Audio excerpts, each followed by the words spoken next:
surga. Terpujilah Tuhan lewat ibadah sabat ini. Kami mau mendengarkan Tuhan berbicara lewat jam kebaktian khotbah ini. Berbacaralah ya Bapa, karena kami sudah siap mendengarkan firman. Urapi masing-masing kami, hadirlah Engkau di tengah-tengah kami lewat hadirat-Mu. Dan biarlah firman Tuhan menjadi bagian hidup rohani kami. Hal yang sama akan terjadi bagi sahabat-sahabat kami, umat-umat Tuhan, hamba-hambamu dan keluarga-keluarga umat Tuhan, di tempat kediaman mereka masing-masing. Hadirat-Mu di tengah-tengah mereka, meneguhkan iman kami, menyegarkan rohani kami. Terpujilah Tuhan, karena kami berdoa hanya dalam nama Yesus, Tuhan dan Juru Selamat kami. Amin.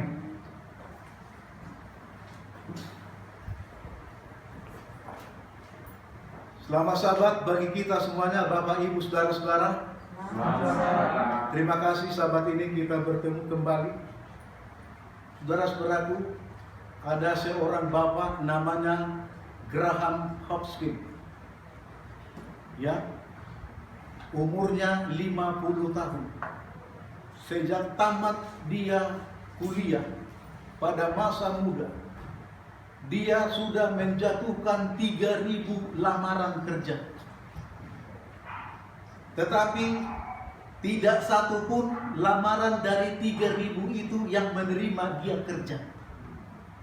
Dia berharap dan berdoa bahwa Tuhan akan campur tangan dalam hidupnya, memberikan kepadanya kekuatan, ya, lalu berharap bahwa Tuhan akan memberikan satu pekerjaan bagi dia.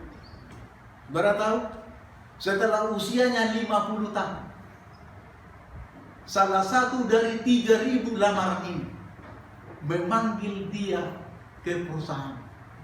Lalu dia diinterview. Dan akhirnya di usia 50 tahun itu dia diterima di satu perusahaan untuk bekerja. Saudara bayangkan, kalau Indonesia usia pensiun 55 tahun, 5 tahun lagi dia dinas kerja. Tapi di Amerika 15 tahun lagi dia boleh kerja karena usia 65 tahun baru pensiun. Saudaraku, ketika dia keluar dari perusahaan itu, sudah diterima dia kerja, tanda tangani kontrak kerja. Dia dikerumuni banyak wartawan. Dia diinterview. Bagaimana perasaan Bapak hari ini? Oh, saya mungkin orang yang paling berbahagia di dunia ini untuk sekarang ini. Kenapa? Bayangkan, usia 50 tahun sekarang saya. 3.000 lamaran sejak saya tamat kuliah. Baru ini saya diterima bekerja di perusahaan ini. Luar biasa Tuhan itu sama saya. Berarti Allah turun bekerja untuk mendatangkan segala sesuatu yang baik bagi mereka yang mengasihi Tuhan. Amin. Mungkin situasi kita sekarang ini walaupun sudah new normal, tapi sesungguhnya belum normal total. Kita masih menggunakan protokol kesehatan. Masih banyak sahabat-sahabat kita, umat-umat Tuhan dan orang-orang dimanapun kita berada, tetangga-tetangga sekitar kita paranoid.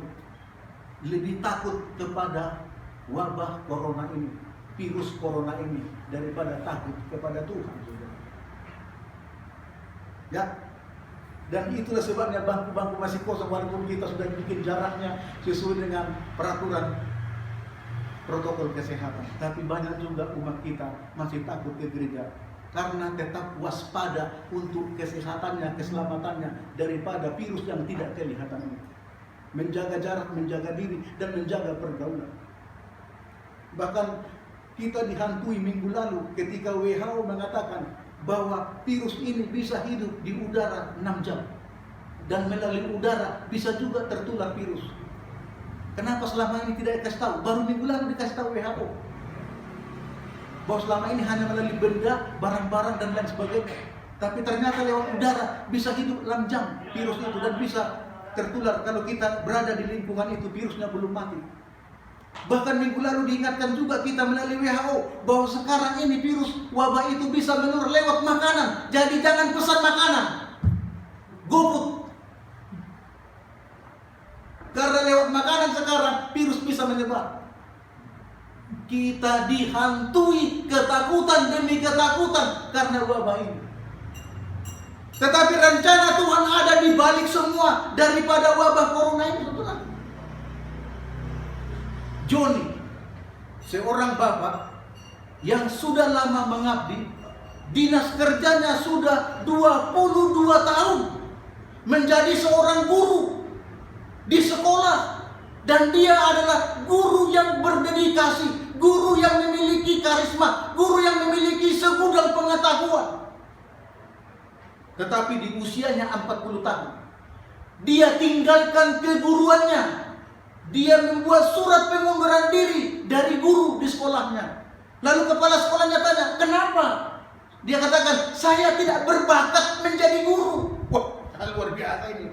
Sudah 22 tahun dinas menjadi guru, dan orang mengagumi dia bahwa guru yang hebat dan memiliki karisma, murid-muridnya pintar dan terpelajar. Dia bilang, tidak berbakat. Lalu bapak mau kemana? Di usia 40 tahun ini, saya mau kuliah ngambil kedokteran. Ketepatan, saya kemarin sudah testing ujian masuk di sebuah universitas kedokteran dan saya menang. Bayangkan itu, sekolah lagi dia kedokteran 7 tahun, saudara. Usia 47 tahun dia tamat menjadi seorang dokter dari sebuah universitas di Amerika Serikat. Dan akhirnya dia masuk ke satu rumah sakit yang kecil. Dan akhirnya rumah sakit ini menjadi rumah sakit yang besar dan terkenal di Amerika. Kenapa? Karena dia dokter yang berhasil, seorang dokter yang ahli di rumah sakit itu. Betul katanya, saya tidak berbakat menjadi guru, saya berbakat menjadi seorang dokter yang ahli, spesialis. Luar biasa Bapak Ibu. Ya, mungkin kadang-kadang begitu juga. Saya berpikir-pikir juga seperti Johnny ini. Walaupun sudah 2 tahun jadi pendeta, jangan-jangan nggak berbakat saya di sini, saudara. Saya mau kuliah lagi, mau jadi insinyur atau engineering atau apa, saudara. Saudara yang dikasihi Tuhan, Allah turut bekerja untuk mendatangkan kebaikan kepada semua mereka, orang yang mengasihi Tuhan.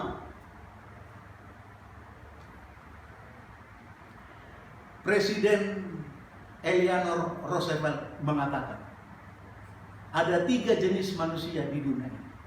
Ada 3 jenis orang di dunia ini. 1, orang yang memiliki pikiran yang kecil, yang selalu membicarakan tentang orang. 2, orang yang memiliki otak yang sedang, membicarakan tentang peristiwa-peristiwa. 3, orang yang memiliki otak yang besar, yang selalu membicarakan tentang gagasan-gagasan, mimpi-mimpi masa depan yang cemerlang.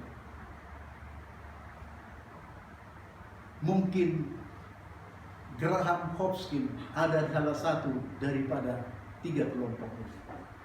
Johnny, dia katakan, saya tidak memiliki bakat menjadi guru, saya memiliki bakat menjadi seorang dokter. Dia memiliki otak yang besar, pemikiran-pemikiran yang besar. Saudaraku, kita dipanggil oleh Tuhan menjadi umat pilihan, imamat yang rajani, umat yang kudus, bangsa yang istimewa, umat yang spesial di tangan Tuhan, biji mata Tuhan. Kita memiliki pemikiran yang besar, memiliki pikiran besar, artinya orang yang selalu berpikir tentang mimpi-mimpi, gagasan-gagasan, ide-ide yang besar, yang cemerlang dan gemilang untuk masa depan di kerajaan sorga adalah panggilan kita yang terakhir, Bapak Ibu. Dan Allah tuh mendatangkan segala sesuatu yang baik. Walaupun orang berbuat jahat, merencanakan yang jahat, tetapi Allah akan mengubah itu menjadi yang baik bagi kita. Karena di tangan Tuhan rencana-rencana yang indah, rencana-rencana yang mulia untuk kita. Jangan lupa, kita telah dipanggil, kita telah dipilih, kita telah dikasihi, kita telah dibenarkan, kita telah diselamatkan. Kita sudah ditetapkan, tinggal 1 langkah lagi. Menurut Rasul Paulus dalam Roma pasal 8 ayat 28 sampai 30 yang barusan kita baca di dalam ayat bersangkutan, tinggal 1 lagi langkah yang ke-7, yang terakhir, yaitu kita hendak dimuliakan oleh Tuhan Yesus di dalam kerajaan surga. Amin. Jangan sempat langkah yang terakhir ini kita tertunda dan gagal, Bapak Ibu. Kenapa? Karena kita sudah dipanggil, kita sudah dipilih, kita sudah dikasihi, kita sudah dibenarkan, kita sudah diselamatkan, dan kita sudah ditetapkan untuk dipersiapkan bagi kerajaan surga dimuliakan. Saudaraku, saya kembali membawa pikiran saudara kepada kitab Kejadian. Kejadian itu 50 pasal. 88 kali disebutkan kata berkat. Lebih banyak kata berkat daripada kata kutuk. Walaupun dalam buku Kejadian ada banyak kutuk. Kejadian pasal 3, kutuk masuk ke dalam dunia kita, dosa. Kejadian pasal 4, Kain membunuh Habel adiknya, kutuk berlipat ganda. Tapi dari Kejadian pasal 5, Henok diangkat ke surga. Obat untuk penawar bagi setiap orang yang kecewa dan khawatir bahwa akan ada sorga untuk orang-orang yang benar dan orang-orang yang baik yang dipilih oleh Tuhan. Kalau berjalan bersama dengan Tuhan di jalan yang benar. Kejadian pasal 9, air bah melanda dunia membinasakan semua orang.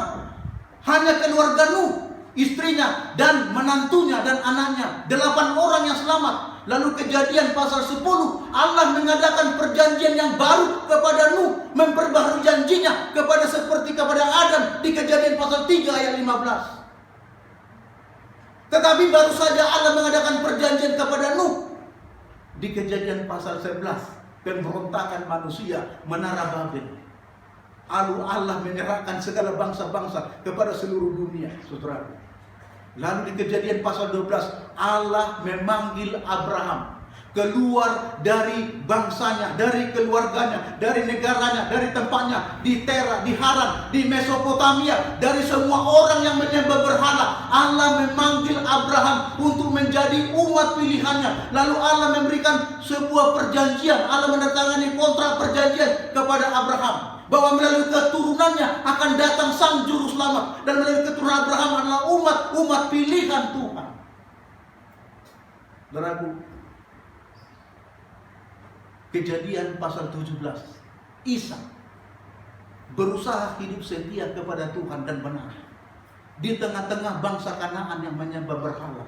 Sama seperti nenek moyangnya Abraham, juga keluarga Terah adalah penyembah berhala. Tetapi dipanggil Tuhan untuk mempertahankan penyembahan yang benar kepada Tuhan Yahweh. Saudara, Kejadian pasal 25 sampai 35, Yakub walaupun silih berganti jatuh bangun dalam kekuatan iman dan kejatuhan dan pencobaan, saudaraku. Berbagai macam yang datang kepada dia, ujian untuk meneguhkan imannya dan kesetiaannya kepada Tuhan. Tapi dia tetap akhirnya bertahan di dalam kebenaran menyembah Tuhan di tengah-tengah Palestina yang menyembah berhala seluruhnya. Lalu tiba kita kepada yang terakhir, Kejadian 37 sampai 50. Itu berbicara tentang Yusuf. Yusuf orang yang jujur, Yusuf orang yang setia, Yusuf orang yang rendah hati, Yusuf orang yang lemah lembut, Yusuf orang yang suka mengampuni, Yusuf orang yang selalu berjalan kepada Tuhan dan setia dalam kebenaran. Yusuf keturunan yang keempat dari perjanjian umat pilihan. Kalau kita ambil dari Abraham, Ishak, Yakub, dan Yusuf anaknya, 12 suku bangsa Israel.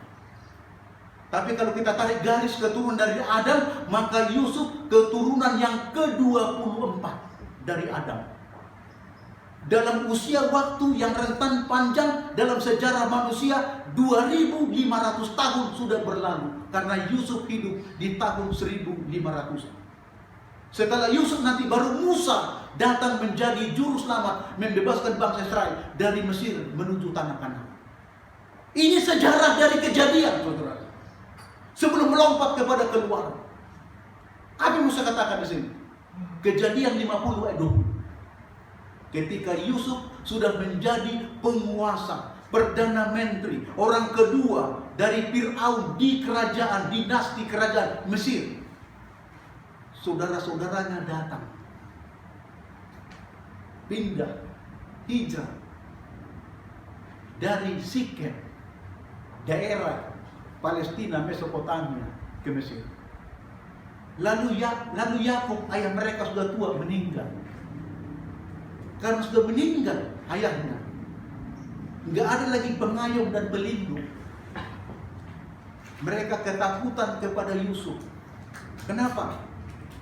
Karena mereka adalah yang merencanakan pembunuhan dan menjual Yusuf menjadi budak. Mereka takut bahwa Yusuf akan membalas dendam, apalagi sudah memiliki kedudukan, kehormatan, kemuliaan, dan menjadi penguasa di Mesir. Dan saudara yang dikasih Tuhan, apa yang terjadi? Kejadian pasal 50-20. Apa kata Yusuf kepada saudaranya? Kamu mereka-mereka yang jahat kepadaku. Kamu merencanakan semua yang jahat kepadaku. Tapi Tuhan mengubah yang jahat itu menjadi kebaikan kepadaku. Saudaraku, kata Yusuf, aku tidak akan membalas dendam kepadamu. Sudah dipilih Tuhan aku menjadi pengayom, pelindung untuk saudara-saudaraku dan bangsa.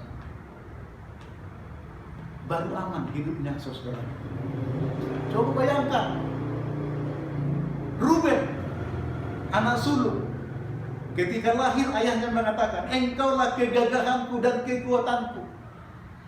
Anak sulung bagi bangsa Israel, budaya dan tradisi Israel adalah orang yang akan mengayomi adik-adiknya dan melindungi adiknya. Dan kalau sudah tiada ayahnya dan ibunya, maka anak sulunglah yang bertanggung jawab memberikan makan kepada adik-adiknya. Itu makanya dikatakan ayahnya, engkaulah kegagahanku dan kekuatanku. Tapi gantinya dia melindungi adiknya Yusuf, dia gagal melindunginya. Sampai-sampai direncanakan dibunuh dan dijual saudara. Simeon, anak kedua, yang sifatnya pendendam, pembenci dan pembunuh, yang selalu terselip belati di pinggangnya. Ketika Yusuf datang membawa makanan kepada Dotan, karena di Dotan mereka sedang menggembalakan domba berbulan-bulan, lalu diutus ayahnya Yakub untuk bawa makanan, lalu disambut dengan rencana pembunuhan. Simeon mengatakan, sudah datang pemimpi, kita akan bunuh dia. Dan Yusuf tahu itu saudara. Tapi Ruben bilang, apa untungnya kita? Tapi Yehuda bilang, apa untungnya kita membunuh dia? Darah daging kita, lebih baik kita jual dia, kita dapat uang. Yehuda, namanya orang yang terpuji, singa yang mengaum dan singa yang mencabik menerkam mangsanya. Tapi gantinya dia menjadi terpuji, dia tidak terpuji. Kenapa? Karena dia yang merencanakan menjual Yusuf 20 keping perak kepada kabilah-kabilah yang datang dari Ismail menuju Mesir. Lewi, orang yang hidup di dalam kekerasan, intimidasi dan teror. Saudaraku, kita lihat nama-nama ini saudara. Lalu apa yang terjadi dengan Jebulon? Jebulon adalah orang yang selalu melihat penumpahan darah. Kemudian Isakar, orang Isakar disebut dengan dungu, keledai dungu, yang selalu mencari aman dan safety player. Lalu Gad hidup lalu bertarung dengan bandit-bandit di dalam kemah-kemahnya. Kemudian Dan, orang yang suka menghakimi dan menghukum, mencari keadilan walaupun tidak ada keadilan. Kemudian Aser hidup dengan kemewahan tanpa ada musuh di tengah-tengahnya. Enak sekali hidup seperti Aser. Tetapi semua saudara-saudara ini, saudaraku, memiliki satu rencana. Rencananya adalah kalau datang Yusuf, kita bunuh. Dimasukkan ke dalam suatu sumur yang kosong. Lalu tiba-tiba datang kabilah Ismail, dijual 20 keping perak, dibawa ke Mesir, dijual 30 keping perak, naik harganya 10. Dan dia menjadi budak di rumah Potifar. Tapi Potifar diberkati Tuhan dengan kehadiran Yusuf. Dan Potifar mempercayakan segala sesuatu, harta dan pekerjaan di rumahnya, kecuali satu, istrinya. Tetapi istrinya menggoda dia, lalu memfitnah dia, mau memperkosa. Akhirnya dijebloskan ke dalam penjara. Saudaraku, Nyonya White mengatakan dalam buku Counsel on Stewardship halaman 22, jangan lupa kita ditempatkan Tuhan di dunia ini untuk diuji, untuk dibentuk tabiat kita seperti tabiat Kristus. Berbagai penderitaan, kesusahan akan datang menimpa kita, tetapi kita akan keluar memiliki karakter seperti Kristus. Yusuf sudah membuktikan itu. Silih berganti datang kepadanya sukacita dan duka cita, kegembiraan dan kemalangan, berkat dan kutuk. Yang tadinya posisinya naik, sekarang dijebloskan ke dalam penjara. Tetapi akhirnya dari penjara dia naik menjadi Perdana Menteri dan penguasa di Mesir. Tabiatnya menentukan kesuksesan. Saudara-saudaraku, kalau perusahaan-perusahaan saja sekarang ini mencari orang, bukan orang pintar. Banyak orang pintar di dunia, saudara. Kalau mereka mau naik jabatan di pemerintahan, juga pegawai negeri, mau prajabatan, naik pangkat, yang dilihat bukan pekerjaannya, bukan kepintarannya, tapi bagaimana etikanya, hormatnya dia kepada pimpinan. Itu berbicara tentang karakter, sikap, attitude untuk menjadi seorang pemimpin. Apalagi Tuhan mau menempatkan kita di surga. Jangan pernah lupa, kita ditempatkan di dunia ini untuk diuji dan dibentuk oleh Tuhan karakter kita untuk cocok dan sesuai hidup di kerajaan surga atau tidak. Counsel on Stewardship halaman 22. Saudara-saudaraku, Allah turut bekerja mendatangkan segala kebaikan, walaupun orang berencana jahat untuk kita.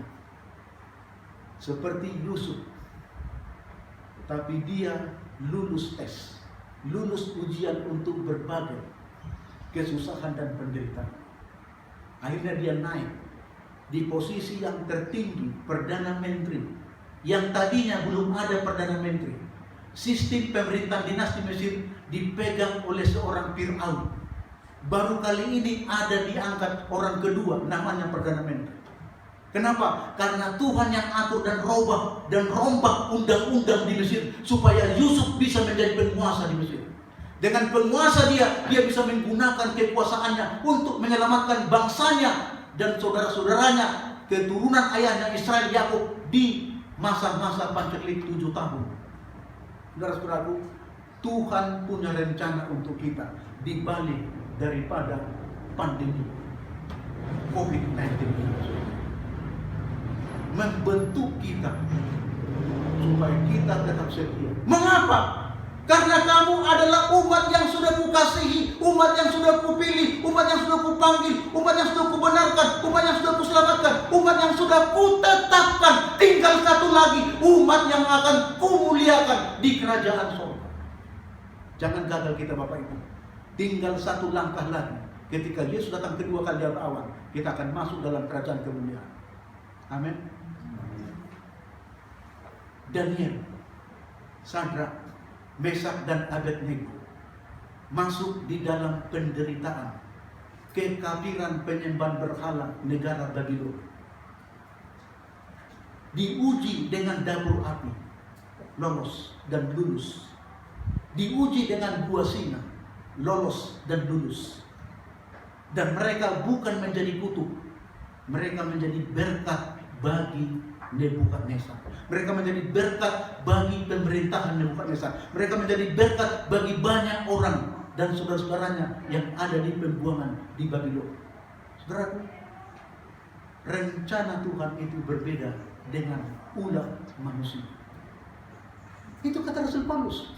Itu kata Yusuf. Kamu merencanakan yang jahat kepadaku, tapi Tuhan mengubah yang jahat itu menjadi kebaikan. Allah turut bekerja untuk mendatangkan segala sesuatu yang baik kepadamu bagi mereka yang mengasihi Dia. Sekalipun dunia berencana kejahatan yang datang kepadamu, tapi Allah merubah itu menjadi berkat, kutuk menjadi berkat, malapetaka menjadi keuntungan. Dan kesulitan-kesulitan menjadi kesempatan-kesempatan. Paulus merencanakan membasmi kekristenan dan membunuh semua orang yang percaya kepada Yesus. Tetapi rencana jahat, rencana pembunuhan itu dirombak, ditukar, diubah, diganti Tuhan di jalan di Damsyik. Paulus menjadi rasul dan misionaris yang besar bagi kekristenan. Dia sanggup memenangkan jiwa-jiwa di negara-negara, di tempat-tempat, di kota-kota kekafiran menjadi kekristenan, saudara. Dari Asia kecil sampai kepada Eropa. Yohanes, anak guntur, anak yang tukang bikin ribut dan kegaduhan, yang suka marah dan menjadi orang yang pendendam, dirubah Yesus menjadi Yohanes yang kekasih. Dan sebelum dia naik ke surga, diangkat ke surga, diundang ke surga. Kalau kita membaca dalam Wahyu pasal 4 dan 5, Yohanes dibuang ke Pulau Patmos. Di sana dia terasing, sendirian, kesepian. Tapi Yesus mengunjunginya dan membawa dia naik ke dalam tahta kerajaan surga. Saudaraku, ini yang dikatakan Rasul Paulus. Allah turut bekerja mendatangkan segala sesuatu yang baik kepadamu, bagi mereka yang mengasihi Dia. Mengapa? Karena engkau adalah umat yang dikasihi, umat yang dipanggil, umat yang dipilih, umat yang dibenarkan, umat yang sudah diselamatkan, umat yang sudah ditetapkan. Tinggal satu lagi, yang ketujuh, langkah yang ketujuh, umat yang akan dimuliakan ketika Yesus datang di awan-awan menjemput kita. Tetapi, apakah kita sudah berubah? Ini menjadi sebuah pertanyaan. Saudara, seorang janda punya anak satu. Sudah lama ditinggal suaminya meninggal dunia. Ditinggalkan satu anak laki-laki. Harapan dan tumpuan hidupnya masa depan. Tapi sayang, setelah besar anak ini, dalam masa kemudaannya dia menjadi penjahat. Dia terlibat dalam berbagai kriminal di kota. Dia menjadi seorang gangster. Dan dia adalah seorang bandar narkoba. Ibunya sangat sedih dan tersayat hatinya. Mereka tinggal di apartemen lantai 47. 3 lantai lagi ke atas 50 lantai itu apartemen. Dia berpikir-pikir melompat ke atas atau langsung terjun ke bawah. Pada jam 1 malam, dia telepon pendetanya. Pendetanya pun tidak bisa tidur. Ada apa gerangan? Firasat apa yang terjadi? Karena nggak bisa tidur pendetanya, makanya gampang dia untuk mengangkat teleponnya. Lalu dia bilang halo. Lalu didengar suara seorang ibu, dan pendeta itu mengenal suara itu. Ada apa, Bu?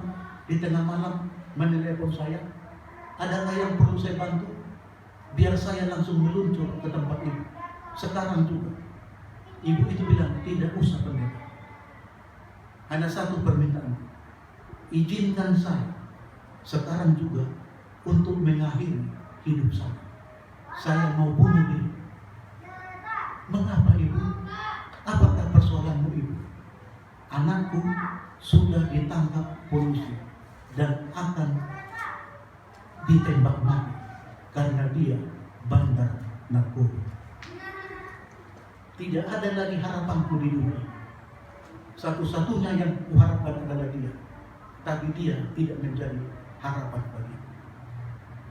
Ayahnya sudah lama tiada. Lebih baik saya menyudahi hidup saya sekarang juga. Bolehkah pendeta mengizinkannya? Pendeta mengatakan, tentu. Kalau itu yang terbaik untukmu ibu. Pendeta hebat ini. Pendeta gila manusia.